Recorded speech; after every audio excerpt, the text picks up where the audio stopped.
Hi, Michael Bloom, chiropractor. I'm going to walk you through an adjustment. I'll talk about what I'm doing, and thank you, Nick, for being involved, and let's just get right into it. So I'm starting my assessment down at the foot end, which may be a surprise to people considering I'm a chiropractor. What am I doing at the feet? I'm actually looking at the leg length, the angle of the feet, and the tension and tightness through the Achilles tendon. What I'm noticing is there's a clear difference here with Nick. The left leg is shorter than the right, approximately 1/2 to 3/4 of a centimetre. That's a common finding when we're subluxated in the pelvis. A subluxation is when the spine is dysfunctional, the vertebra or the pelvic joints are not aligning and moving as well as they should, and that creates a change on the nervous system's function. And that's happening most likely through this area here. Is there a bit of tenderness there at all? Yeah.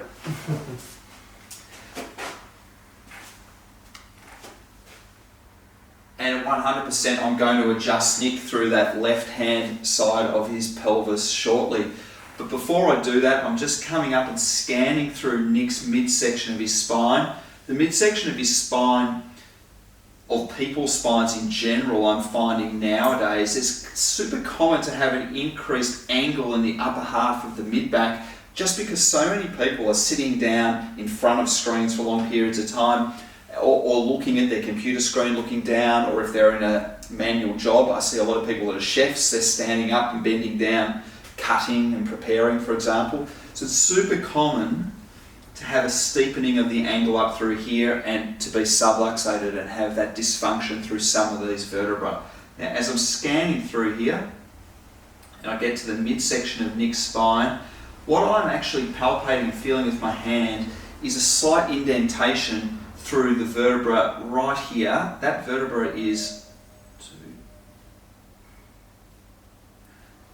T7. The T7 vertebra is slightly scooped forward, it's subluxated, and I will adjust Nick through that area. That's roughly right at the curve of the mid-back. So it's roughly above that area that I'm noticing that steepening of the curve in Nick's spine, and it's a common finding across the board.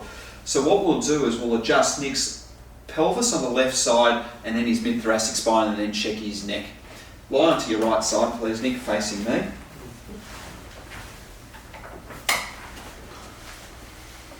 Just bend your knee.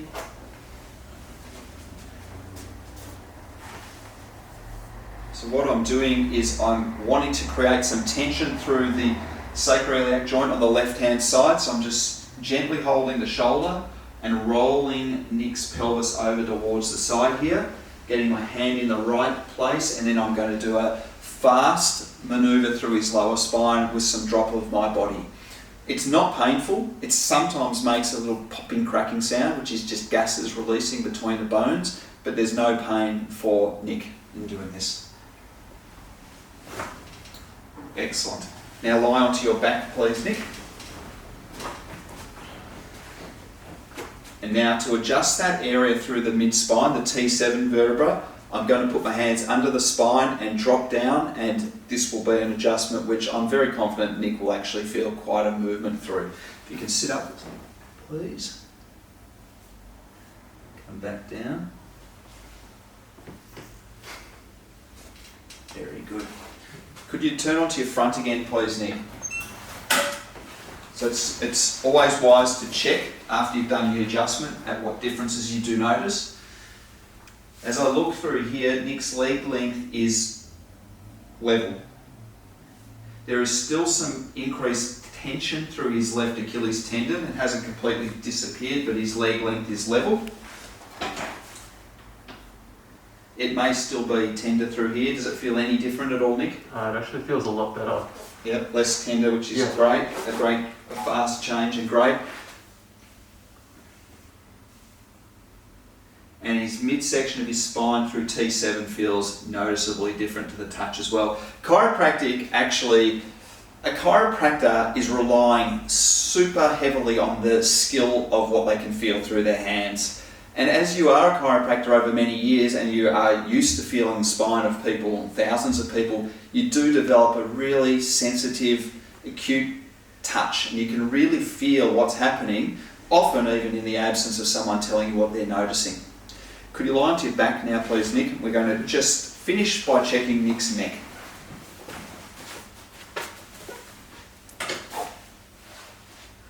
So I'm just gently feeling through Nick's neck here. My hands gently probing on the vertebra. He is subluxated at C2, the second vertebra from the top. And I'm going to do a gentle adjustment. The noise can be quite loud with the neck adjustment because it's near the ears, but the force used is very low and it does not hurt. Wonderful. And finally, also C6, a lower vertebra in your neck on the left-hand side. Nick, I'm going to adjust you through there. Just a bit more. Lovely.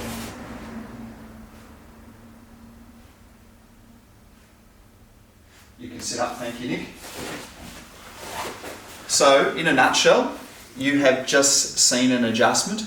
Admittedly, Nick has had many adjustments, so that wasn't the protocol we would go through when someone was here for their first visit. We would need a lot more of a detailed background and a lead-in, but that is a standard adjustment. I hope you found that calming, soothing, relaxing, something that you could picture happening to yourself, and have a great day wherever you are. Cheers.